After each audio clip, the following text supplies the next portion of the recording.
¿Qué tal? Muy buenas tardes, días o noches, saludos. Los saluda su hermano Andrés Villescas.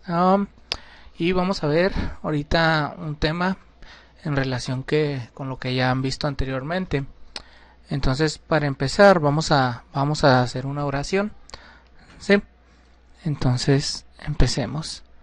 En el nombre del Padre, el Hijo y el Espíritu Santo. Amén. Espíritu Santo, inspíranos para que pensemos sanamente. Espíritu Santo, incítanos para que obremos santamente. Espíritu Santo, atráenos amemos las cosas santas. Espíritu Santo, fortalécenos para que defendamos las cosas santas. Espíritu Santo, ayúdanos para que no perdamos nunca las cosas santas. Amén. Padre nuestro que estás en el cielo, santificado sea tu nombre. Venga a nosotros tu reino, hágase Señor tu voluntad, así en la tierra como en el cielo. Danos hoy nuestro pan de cada día, perdona nuestras ofensas, como también nosotros perdonamos a los que nos ofenden. No nos dejes caer en tentación, y líbranos del mal. Amén. Dios te salve María, llena eres de gracia, el Señor es contigo. Bendita eres entre todas las mujeres, y bendito es el fruto de tu vientre Jesús. Santa María, Madre de Dios, ruega Señora por nosotros los pecadores, ahora y en la hora de nuestra muerte. Amén. En nombre del Padre, el Hijo y el Espíritu Santo. Amén. Ok, en esta ocasión vamos a ver un tema que es la relación entre los sacramentos de reconciliación, la Eucaristía y la confirmación. Sí. Entonces, para empezar, vamos a recordar cuando nosotros éramos jóvenes, o ahorita que estamos jóvenes, a nosotros o a la gran mayoría de nosotros, espero equivocarme, no nos llama la atención lo que es la iglesia, las misas, los eventos cristianos en sí. Entonces, ¿por qué? Porque esto no nos llama la atención a nosotros como jóvenes, pero lo que sí nos llama la atención es todo lo contrario, todo lo que no lleva a la iglesia, que es el alcohol, la sexualidad, las drogas, el compromiso, etcétera, etcétera. En resumidas cuentas, a nosotros nos gustan las cosas que no son de Dios, ¿sí? Entonces, pero vamos a recordar, primero que nada, que es un sacramento y quién lo instituyó, sobre todo, que eso ya lo tenemos que haber visto anteriormente.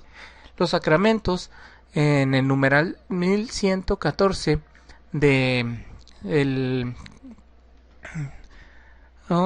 nos dice aquí, del Catecismo de la Iglesia Católica, dice que los sacramentos de la nueva ley fueron instituidos por nuestro Señor Jesucristo, ¿sí?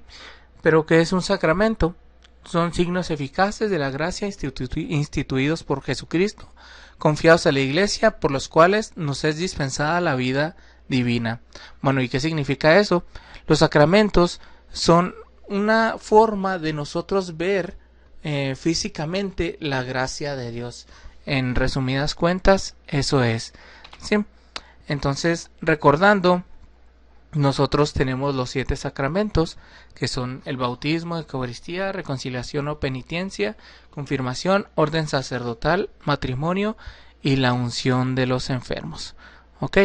Como ya les comenté, nosotros vamos ahorita a ver las tres solamente diferentes sacramentos, que es el sacramento de la reconciliación en este caso. Muchas veces nosotros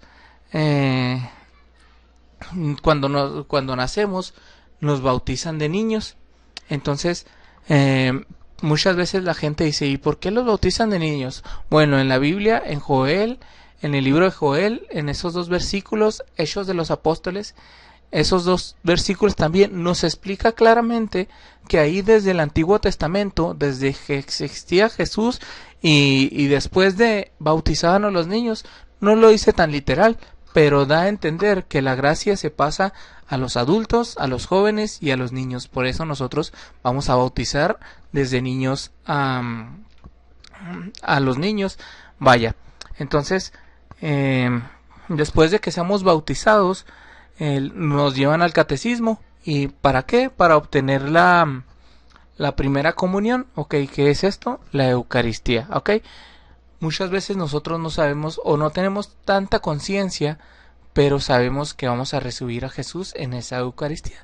Ahorita vamos a ver un poquito de estos, ¿sí?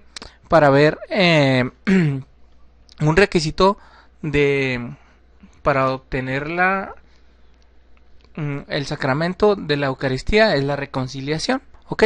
Una confesión en sí.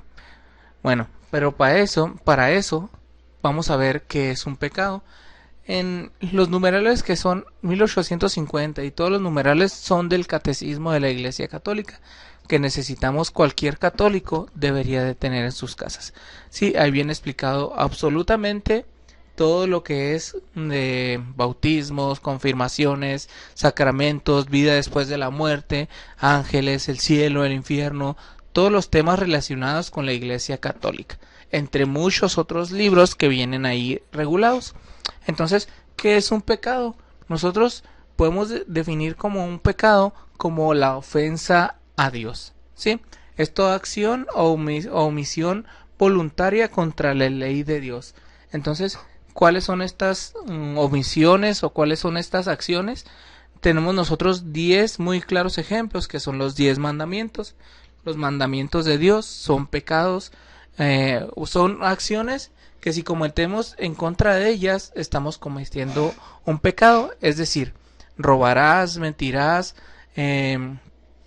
¿cómo se llama? Si no amas a tu padre y a tu madre, si no respetas las fiestas, que es no ir a misa los domingos. Esos son los mandamientos de Dios, que si nosotros hacemos algo contra ello, estamos pecando contra Dios, estamos alejándonos de Dios, ¿sí? Entonces el pecado es diametralmente opuesto a la obediencia a Jesús, que realiza la salvación. Es lo contrario a lo que Dios nos indica, ¿ok? Y para nosotros reconocer estos pecados, hay dos tipos de pecados, que son los mortales y los veniales, ¿sí? Vamos a ver un poquito de los pecados mortales. En cuestión de los pecados mortales, tenemos algunos, es todo aquel pecado que nos separa de la gracia de Dios completamente, pero para eso hay 3 condiciones que se tienen que cumplir para que sea un pecado mortal. Entonces, el pleno conocimiento, que es simplemente que sepamos la acción que es un pecado. Es, por ejemplo, ahí el ejemplo de robar. Ok, sabemos que el pecado de robar es malo. Ok, consentimiento es el segundo, la segunda condición. Es decir, la aceptación total por parte de nuestra voluntad para cometer esta acción. Sé que, y como sabemos nosotros que es robar, entonces, pero nosotros queremos robar, entonces ya se están cumpliendo las dos condiciones. Y la materia grave, dado el pleno conocimiento y el consentimiento, queda el criterio, que es la acción misma del pecado. Simplemente sabemos en nuestra mente que robar es malo, queremos hacerlo y lo hacemos. Simplemente esas 3 condiciones para que se cumpla el pecado mortal, ¿sí? Igual matar, robar, ultrar, lo que ustedes quieran que se imaginen, ese es un pecado mortal, ¿ok? Entonces, y al contrario de los pecados mortales está el pecado venial, que en el numeral 1862 nos dice que cuando no se observa una materia leve la medida prescrita por la ley moral, o cuando se obedece a la ley moral en materia grave, pero sin pleno conocimiento o sin entero conocimiento. Ah, hijo, ¿qué es esto? Dirán ustedes. Ok, en resumidas cuentas, ustedes pueden leer eso, pero en resumidas cuentas, un pecado venial, es aquel que nosotros cometemos a lo mejor sin darnos cuenta o sin tener conocimiento de que ese es un pecado. Por ejemplo, cuando un niño, no sé, le roba o agarra las cosas sin saber que es de otro niño y se los lleva a su casa, el niño no está cometiendo un pecado, pero es un pecado venial, puesto que no sabe el niño que está robando y no sabe que robar es malo aún. Entonces, ese es un pecado venial, podría decirse. O por ejemplo, otro de nosotros que podemos decir, ay, le dije una pequeña majadería, una mala palabra, pero sin querer queriendo un decir. Entonces, pero pasa que nosotros damos muchos pecados veniales, que si ese pecado venial se repite tantas veces, que nosotros ya lo hacemos con gusto y conocimiento y consentimiento, ya ese pecado venial se convierte en un pecado mortal. Entonces nos priva de la gracia santificante, de la amistad con Dios, de la caridad, ¿sí? Entonces ese es un pecado venial. Pero hay un último pecado. El último pecado es el pecado contra el Espíritu Santo. Entonces en el numeral 1864 dice que todo pecado y blasfemia será perdonado a los hombres, pero la blasfemia contra el Espíritu Santo no será perdonado. Y nos muestran esas citas bíblicas para que las investiguen si gustan. Entonces, Dios es misericordioso, infinitamente misericordioso, claro.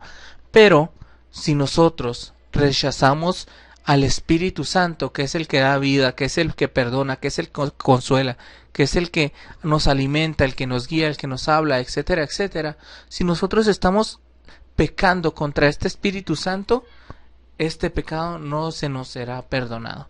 ¿Y a qué se refiere? En otras palabras más simples, si nosotros por nuestra propia voluntad no queremos la gracia de Dios, no queremos saber nada de Dios, no queremos saber cosas de las cosas divinas, estamos pecando contra el Espíritu Santo, porque no estamos dejando al Espíritu Santo que actúe en nuestras vidas.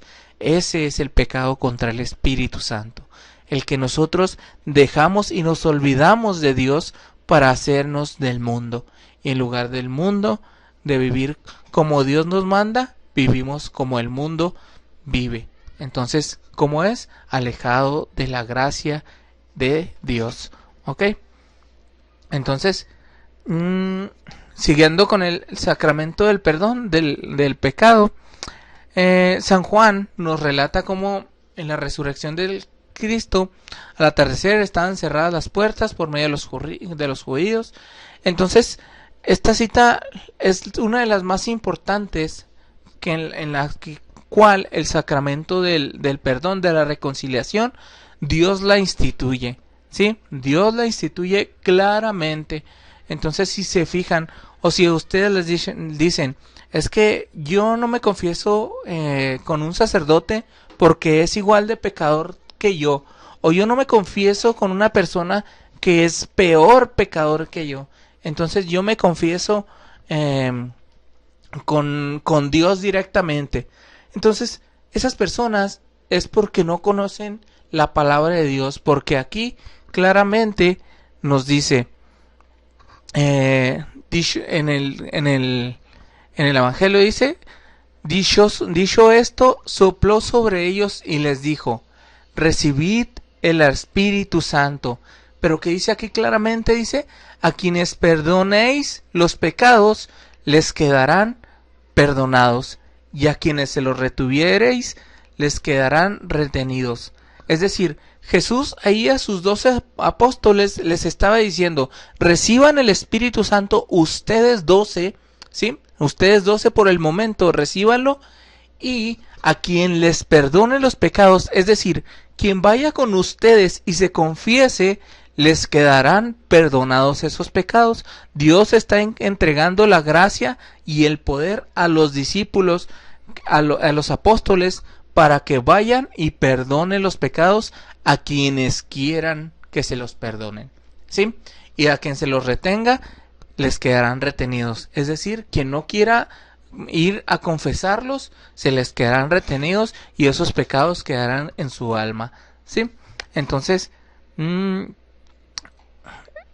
a continuación, vamos a ver unos diversos nombres que le podemos dar.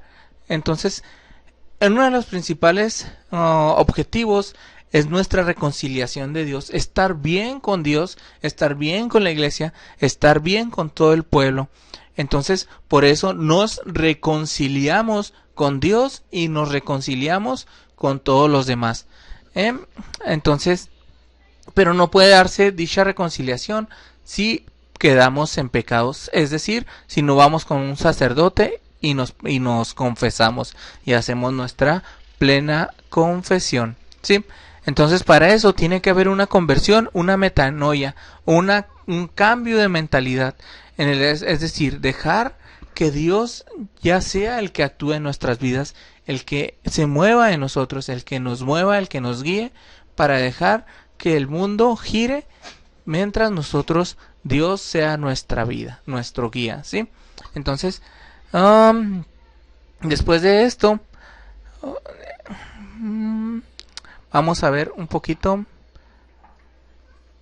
como les comentaba anteriormente, les decía, solo a la gente dice, solo Dios perdona los pecados. Antes se creía eso, antes creían los judíos que Dios era el único que perdonaba los pecados, pero en el Evangelio de según San Marcos nos dice claramente, dice, estaban reunidos y le dijo a aquel paralítico, lean la cita, si no han escuchado la historia. Entonces le dijo a aquel paralítico, le dijo, levántate, pero ¿qué le dijo? ¿Quién puede perdonar? Les dijo a toda la multitud, ¿quién puede perdonar los pecados sino solo Dios?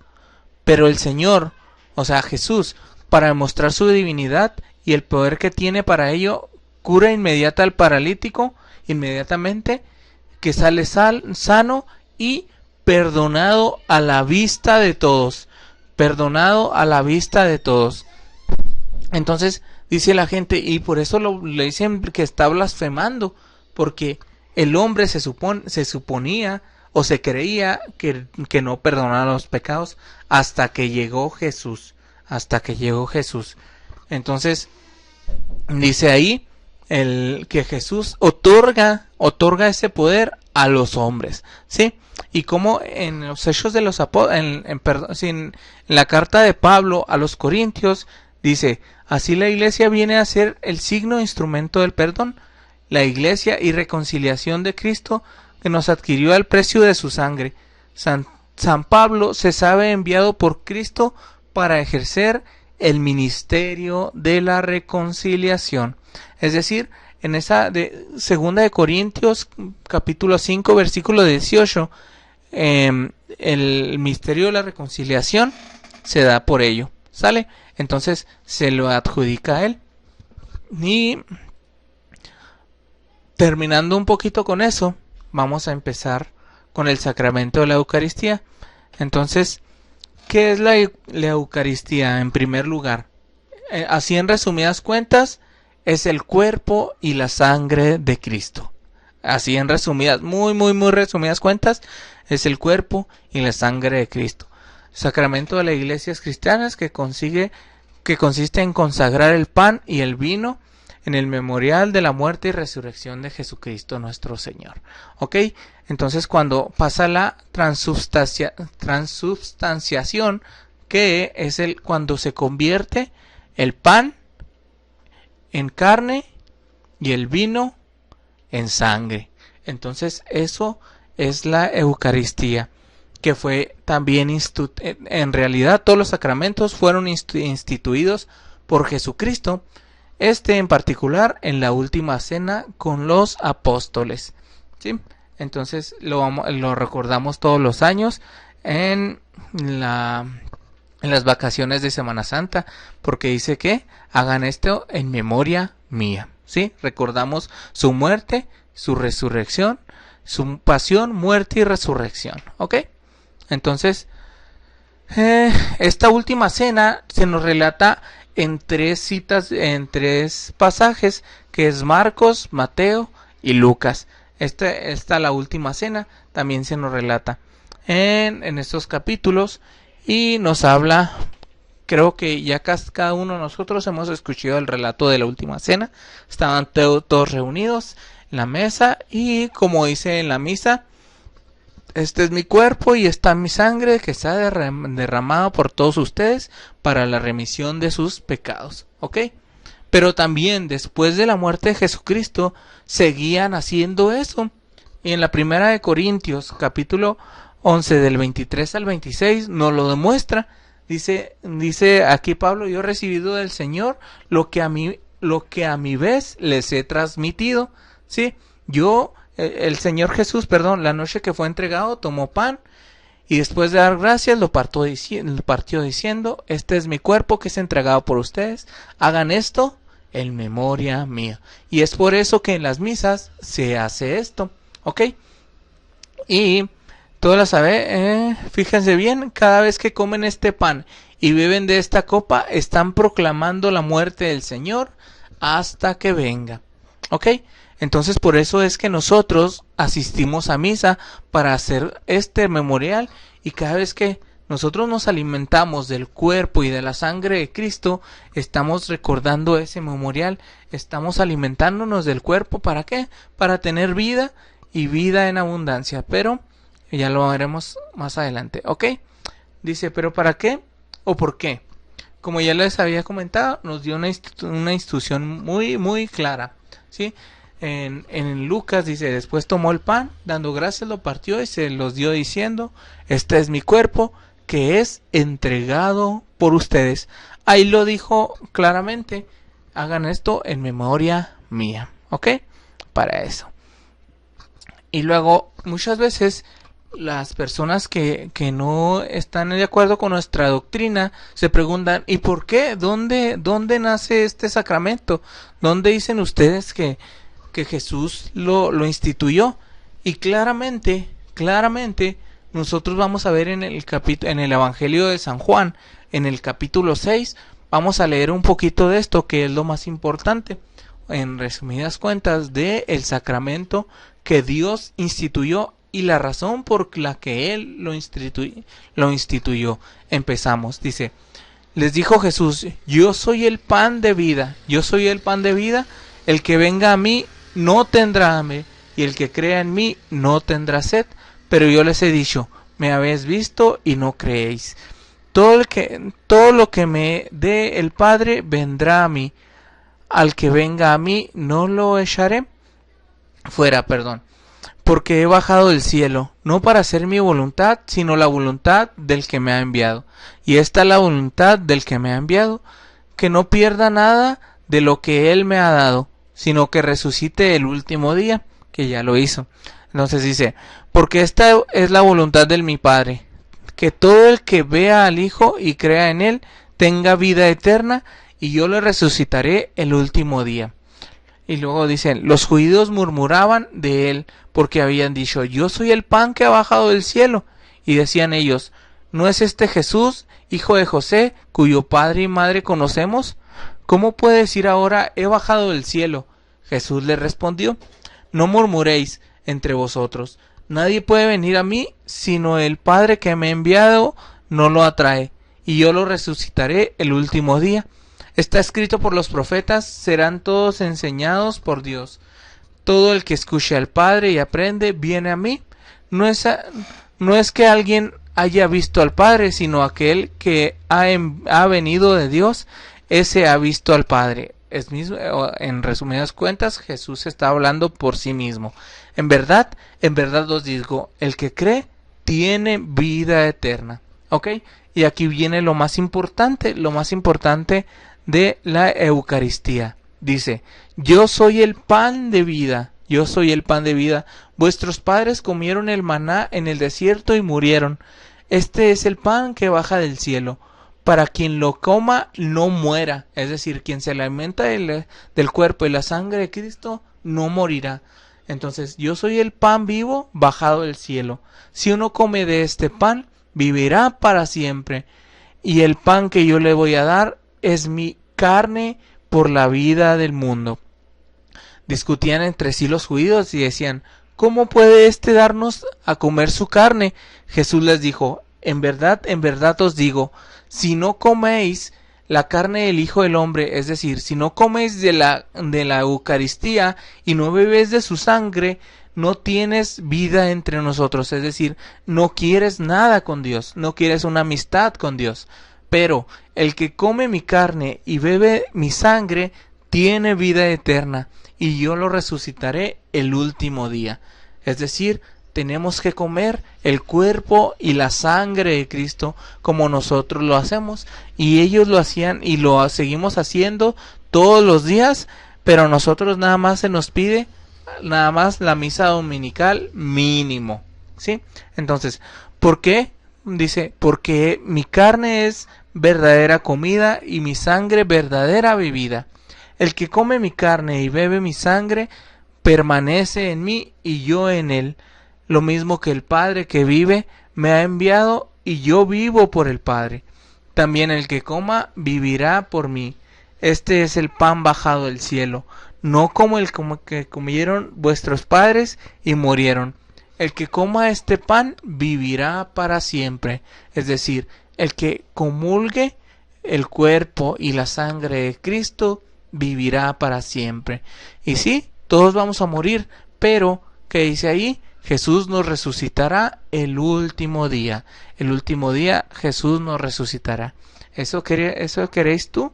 Entonces empieza con la reconciliación para poder alimentarnos del cuerpo y la sangre de Jesucristo. Entonces, si vamos viendo la relación que hay, primero tenemos que reconciliarnos con Dios. ¿Para qué? Para poder alimentarnos de ese cuerpo que da vida. Entonces, ¿pero qué pasa? Que nosotros vamos creciendo y se nos pide el sacramento de la confirmación. Ok, ¿qué es esto? Nosotros cuando nos bautizamos ya recibimos al Espíritu Santo.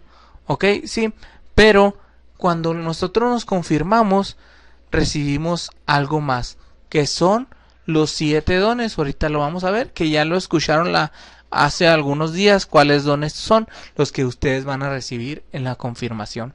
¿Sí? En el Antiguo Testamento ya se anunciaba desde los profetas que venía el Espíritu Santo del Señor Yahvé para cada uno de nosotros, para cada uno de ustedes. Entonces, desde el Antiguo Testamento dice que a sus miembros Dios les dice, a sus personas les dice, infundiré mi espíritu en vosotros y haré que os conduzcáis según mis preceptos. Esto nos lo dice en Ezequiel 36:27. Ok, ¿para qué nosotros queremos este Espíritu Santo?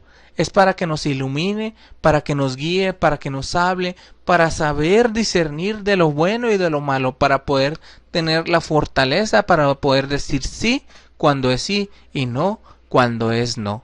Entonces, ese Espíritu Santo, dicen algunas personas que nada más se los dio a ciertas personas en un Antiguo Testamento, y sí, se los dio a ellos, pero cuando aquí dice, este cuadro bíblico se completa con la tradición paulina y joánica. ¿Sí? ¿Quiénes son Paulina y quién es Joana? No. Aquí nos habla de la tradición paulina, es de todo lo que es de Pablo, y joánica de todo lo que es de Juan. Todos los evangelios de Juan, el evangelio de Juan y sus cartas, y todas las cartas de San Pablo. ¿Ok? Entonces, que vincula los conceptos de la unción y un sello. Entonces, cuando ustedes se confirman o se van a confirmar, reciben una señal, una unción que es una cruz de Cristo, y ustedes los ungen, es decir, se hacen Cristo, se hacen uno con Cristo. Entonces, y que se ungen, que hacia el nombre del cristiano, ¿verdad? ¿Ok? Y a partir de esto, ¿dónde empieza todo esto? Cuando el día de Pentecostés, si muchos no han escuchado, y si no, ahí que lo puedan leer en Hechos de los Apóstoles. Sí, que están reunidos todos, y todos los 11, y María junto con ellos, y estaban temerosos, no entendían lo que había pasado, porque Jesús había muerto, porque había resucitado, porque Él los había visto, porque Él les encargó tantas cosas, pero ellos tenían miedo porque a ellos los estaban matando en aquel tiempo, los estaban persiguiendo para matarlos. Entonces estaban reunidos, escondidos, y de repente se descendió el Espíritu Santo sobre ellos, quedaron transformados, y a partir de ese momento entendieron todo lo que había sucedido. Dejaron de tener miedo, se lanzaron a predicar y a bautizar. Entonces, ¿Qué pasó? Que se posaron lenguas de fuego sobre cada uno de ellos y empezaron a predicar y a decir y a proclamar el nombre de Jesucristo a todos los rincones de la tierra con este poder de la efusión del Espíritu Santo. Entonces, esto es lo que ustedes van a recibir. El Espíritu Santo, la unción del Espíritu Santo, que les va a dar fuerza para seguir adelante, que ustedes van a ser soldados firmes de Cristo con la ayuda del Espíritu Santo, ¿sí? Entonces, para recibir esto, la gente, en aquellos entonces, la gente no sabía qué era el Espíritu Santo. Entonces ellos, los apóstoles, transmitían este poder, transmitían esta enseñanza, transmitían esto mediante la imposición de manos. Entonces oraron por ellos, oraron por cada uno de los que querían recibir el Espíritu Santo, y sobre ellos descendía el Espíritu Santo, y así lo volvemos a hacer durante siglos para llegar a nuestros días. El señor obispo, que va a ser o un sacerdote encomendado, les va mediante la imposición de manos, les va a hacer este rito para que descienda sobre ustedes este Espíritu Santo. ¿Sale? Y les digo, como ya lo habían visto ustedes, recibieron los 7 dones del Espíritu Santo, que ya se los explicaron, y son estos 7: piedad, ciencia, fortaleza, consejo, entendimiento, sabiduría y temor de Dios. ¿Sí? Entonces, ¿para qué nos sirve a nosotros este sacramento? Nosotros para poder seguir adelante, para que la fuerza del maligno no nos llegue a nuestras vidas, para poder sobrellevar cualquier tipo de problemas, de detalles, de familiares, de drogadicción, de todo lo que ustedes imaginan que tengan hasta en sus vidas. Con la ayuda del Espíritu Santo lo pueden lograr porque ya van a ser y serán ungidos y serán Cristos. Cada uno de ustedes será un Cristo viviente, para que puedan salir a proclamar la buena nueva del Señor Jesucristo. Entonces, esta es la relación que tenemos entre los 3 sacramentos, ¿sí? Entonces tenemos que primero empezar a ver en qué estamos fallando, empezar qué estamos haciendo nosotros mal, qué nos falta para poder aceptar a nuestro Señor como nuestro único Señor y Salvador. Entonces, después de que empecemos a reconocerlo, vamos a estar viviendo con Cristo, en Cristo y en Él. Entonces, pero para eso tenemos que dejar estas cosas e ir a la confesión. Tenemos que ir a la confesión para poder recibir el sacramento de la confirmación. Y después de esto, recibir el cuerpo y la sangre todos los días si es posible, y si no, al menos cada fin de semana, cada domingo, misa dominical, recibir el cuerpo y la sangre para poder al final de nuestros días, ya el día de mañana que llegue nuestra muerte, poder recibir esa gracia de Dios, o que Dios nos reciba en sus brazos eternos para la eternidad, para poder recibir y estar en esa morada en la que Cristo nos tiene preparados para cada uno de nosotros. Entonces, esto sería prácticamente todo. Espero que hayan entendido un poquito y que Dios los siga bendiciendo, iluminando, para que puedan a partir de ahora, si es posible, si no tienen ya en sus corazones a Jesucristo nuestro Señor, que lo vayan aceptando en sus vidas, para que Él, mediante su palabra, mediante sus mensajes, mediante sus enseñanzas, puedan recibirlo con amor y entendimiento, y para que puedan vivir unas vidas excelentemente felices, que es para lo que estamos aquí, es para lo que Dios nos ha creado, para ser felices en esta vida. Dios los bendiga y bendiciones a cada uno de ustedes.